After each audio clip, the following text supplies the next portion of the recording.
The taxi drew up to the Rue Cambon entrance to the Ritz Hotel.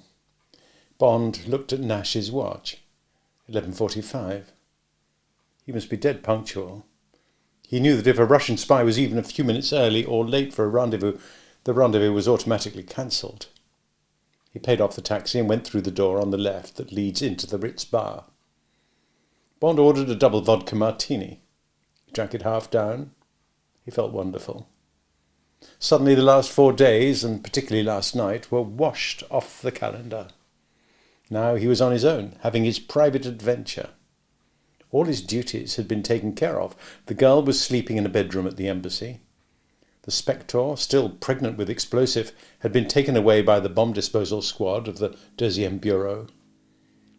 He'd spoken to his old friend, René Mathis, now head of the Deuxième, and the concierge at the Cambon entrance to the Ritz had been told to give him a pass key and to ask no questions. René had been delighted to find himself again involved with Bond in une affaire noire. "Have confidence, cher James," he had said. "I will execute your mysteries. You can tell me the story afterwards. 2 laundrymen with large laundry basket will come to room 204 at 12:15. I shall accompany them, dressed as a driver of their camion. We are to fill the laundry basket and take it to Orly, and await an RAF Canberra, which will arrive at 2 o'clock. We hand over the basket. Some dirty washing, which was in France, will be in England, yes?" The head of Station F had spoken to M on the scrambler. He had passed over a short written report from Bond. He had asked for the Canberra. No, he had no idea what it was for. Bond had only shown up to deliver the girl and the Spectre. He'd eaten a huge breakfast and had left the embassy, saying he'd be back after lunch. Bond looked again at the time. He'd finished his martini, he paid for it, walked out of the bar and up the steps to the concierge's lodge. The concierge looked sharply at him and handed over a key. Bond walked over to the lift and got in and went up to the 3rd floor. The lift door clanged behind him. Bond walked softly down the corridor looking at the numbers. 204. Bond put his right hand inside his coat and onto the taped butt of the Beretta. It was tucked into the waistband of his trousers. He could feel the metal of the silencer warm across his stomach. He knocked once with his left hand. "Come in." It was a quavering voice, an old woman's voice. Bond tried the handle of the door. It was unlocked. He slipped the pass key into his coat pocket. He pushed the door open with one swift motion and stepped in and shut it behind him. It was a typical Ritz sitting room, extremely elegant, with good Empire furniture. The walls were white, and the curtains and chair covers were of a small patterned chintz of red roses on white. The carpet was wine red and close-fitted. In a pool of sunshine, in a low-armed chair beside the directoire writing desk, a little old woman sat knitting. The tinkle of the steel needles continued. The eyes behind light blue tinted bifocals examined Bond with polite curiosity. "Oui, monsieur?" The voice was deep and hoarse. The thickly powdered, rather puffy face under the white hair showed nothing but well-bred interest. Bond's hand on the gun under his coat was taut as a steel spring. His half-closed eyes flickered round the room and back to the little old woman in the chair. Had he made a mistake? Was this the wrong room? Should he apologise and get out? Could this woman possibly belong to Smash? She looked so exactly like the sort of respectable rich widow one would expect to find sitting by herself in the Ritz, whiling the time away with her knitting. The sort of woman who would have her own table and her favourite waiter in a corner of the restaurant downstairs. Not, of course, the grill room. The sort of woman who would doze after lunch and then be fetched by an elegant black limousine with white sidewall tyres and be driven to the tea room in the Rue de Berry to meet some other rich crone. The old-fashioned black dress with a touch of lace at the throat and wrists, the thin gold chain that hung down over the shapeless bosom and ended in a folding lorgnette, the neat little feet in the sensible black-buttoned boots that barely touched the floor. It couldn't be Klebb. Bond had got the number of the room wrong. He could feel the perspiration under his arms. But now he'd have to play the scene through. My name is Bond. James Bond. And I, monsieur, am the Comtesse Metterstein. What can I do for you? The French was rather thick. She might be German-Swiss. The needles tinkled busily. I'm afraid Captain Nash has met with an accident. He won't be coming today, so I came instead. Did the eyes narrow a fraction behind the pale blue spectacles? I have not the pleasure of the captain's acquaintance, monsieur, nor of yours. Please sit down and state your business. The woman inclined her head an inch towards the high-backed chair beside the writing desk. One couldn't fault her. The graciousness of it all was devastating. Bond walked across the room and sat down. Now he was about 6 feet away from her. The desk held nothing but a tall, old-fashioned telephone with a receiver on a hook, and within reach of her hand an ivory-buttoned bell-push. The black mouth of the telephone yawned at Bond politely. Bond stared rudely into the woman's face, examining it. It was an ugly face, toad-like.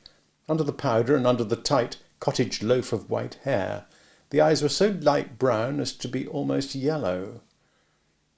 The pale lips were wet and blubbery below the fringe of nicotine-stained moustache. Nicotine? Where were her cigarettes? There was no ashtray. No smell of smoke in the room. Bond's hand tightened again on his gun. He glanced down at the bag of knitting, at the shapeless length of small denier beige wool the woman was working on. The steel needles. What was there odd about them? Well, the ends were discoloured, as if they'd been held in fire. Did knitting needles ever look like that? Eh bien, monsieur. Was there an edge to the voice? Had she read something in his face? Bond smiled. His muscles were tense, waiting for any movement, any trick. It's no use, he said cheerfully, gambling. You're Rosa Klebb, and you're head of Auditel too of Smash. You're a torturer and a murderer. You wanted to kill me and the Romanoff girl. I'm very glad to meet you at last. The eyes had not changed. The harsh voice was patient and polite. The woman reached out her left hand towards the bell-push. Monsieur, I'm afraid you are deranged. I must ring for the valet de chambre. Have you shown to the door? Bond never knew what saved his life. Perhaps it was the flash of realization that no wires led from the bell-push to the wall or into the carpet. Perhaps it was a sudden memory of the English "come in" when the expected knock came to the door. But as her finger reached the ivory knob, he hurled himself sideways out of the chair. As Bond hit the ground, there was a sharp noise of tearing calico. Splinters from the back of his chair sprayed around him. The chair crashed to the floor. Bond twisted over, tugging at his gun. Out of the corner of his eye, he noticed a curl of blue smoke coming from the mouth of the telephone. Then the woman was on him, the knitting needles glinting in her clenched fists. She stabbed downwards at his legs. Bond lashed out with his feet and hurled her sideways. She had aimed at his legs. As he got to one knee, Bond knew what the coloured tips of the needles meant. It was poison. Probably one of those German nerve poisons. All she had to do was scratch him, even through his clothes. Bond was on his feet. She was coming at him again. He tugged furiously at his gun. The silencer had caught. There was a flash of light. Bond dodged. One of the needles rattled against the wall behind him, and the dreadful chunk of woman, the white bun of wig askew on her head, the slimy lips drawn back from her teeth, was on top of him. Bond, not daring to use his naked fists against the needles, vaulted sideways over the desk. Panting and talking to herself in Russian, Rosa Klebb scuttled round the desk, the remaining needle held forward like a rapier. Bond backed away, working at the stuck gun.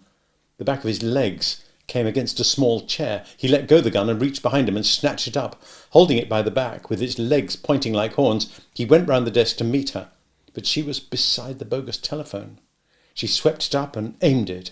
Her hand went to the button. Bond leapt forward. He crashed the chair down. Bullets sprayed into the ceiling and plaster pattered down on his head. Bond lunged again. The legs of the chair clutched the woman round the waist and over her shoulders. God, she was strong. She gave way, but only to the wall. There she held her ground, spitting at Bond over the top of the chair, while the knitting needle quested towards him like a long scorpion sting. Bond stood back a little, holding the chair at arm's length. He took aim and high-kicked at the probing brisk. The needle sailed away into the room and pinged down behind him. Bond came in closer. He examined the position. Yes, the woman was held firmly against the wall by the four legs of the chair. There was no way she could get out of the cage except by brute force. Her arms and legs and head were free, but the body was pinned to the wall. The woman hissed something in Russian. She spat at him over the chair. Bond bent his head and wiped his face against his sleeve. He looked up and into the mottled face. "That's all, Rosa," he said. "The 2e will be here in a minute. In an hour or so you'll be in London. You won't be seen leaving the hotel. You won't be seen going into England. In fact, very few people will see you again. From now on, you're just a number on a secret file. By the time we've finished with you, you'll be ready for the lunatic asylum." The face a few feet away was changing. Now the blood was draining out of it, and it was yellow, but not, thought Bond, with fear. The pale eyes looked levelly into his. They were not defeated. The wet, shapeless mouth lengthened in a grin. "And where will you be when I am in the asylum, Mr. Bond?" "Oh, getting on with my life." "I think not, Angliski spion." Bond hardly noticed the words. He'd heard the click of the door opening. A burst of laughter came from the room behind him. "Eh bien!" It was a voice of delight that Bond remembered so well. "The 70th position! Now at last I've seen everything. And invented by an Englishman. James, this is really an insult to my countrymen." "I don't recommend it," said Bond over his shoulder. "It's too strenuous. Anyway, you can take over now. I'll introduce you. Her name's Rosa. You'll like her. She's a big noise in Smash. She looks after the murdering, as a matter of fact." Matthys came up. There were 2 laundrymen with him. The 3 of them stood and looked respectfully into the dreadful face. "Rosa," said Matthys thoughtfully. "But this time a Rosa Malheur. Well, well, but I'm sure she's uncomfortable in that position. You two bring along the panier de fleurs. She'll be more comfortable lying down." The 2 men walked to the door. Bond heard the creak of the laundry basket. The woman's eyes were still locked into Bond's. She moved a little, shifting her weight. Out of Bond's sight, and not noticed by Matthys, who was still examining her face, the toe of one shiny buttoned foot pressed under the instep of the other. From the point of its toe there slid forward half an inch of thin knife blade. Like the knitting needles, the steel had a dirty bluish tinge. The 2 men came up and put the big square basket down beside Matthys. "Take her," said Matthys. He bowed slightly to the woman. "It has been an honour." "Au revoir, Rosa," said Bond. The yellow eyes blazed briefly. "Farewell, Mr. Bond." The boot, with its tiny steel tongue, flashed out. Bond felt a sharp pain in his right calf. It was only the sort of pain you'd get from a kick. He flinched and stepped back. The 2 men seized Rosa Klebb by the arms. Matthys laughed. "My poor James," he said. "Count on Smash to have the last word." The tongue of dirty steel had withdrawn into the leather. Now it was only a harmless bundled old woman that was being lifted into the basket. Matthys watched the lid being secured. He turned to Bond. "It is a good day's work you have done, my friend," he said. "But you look tired. Go back to the embassy and have a rest, because this evening we must have dinner together, the best dinner in Paris, and I will find the loveliest girl to go with it." Numbness was creeping up Bond's body. He felt very cold. He lifted his hand to brush back the comma of hair over his right eyebrow. There was no feeling in his fingers. They seemed as big as cucumbers. His hand fell heavily to his side. Breathing became difficult. Bond sighed to the depth of his lungs. He clenched his jaws and half closed his eyes, as people do when they want to hide their drunkenness. Through his eyelashes he watched the basket being carried to the door. He prized his eyes open. Desperately he focused on Matthys.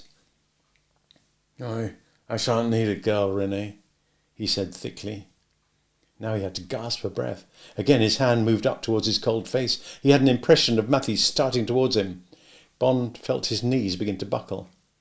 He said, or thought he said, "I already got the loveliest." Bond pivoted slowly on his heel and crashed headlong to the wine-red floor.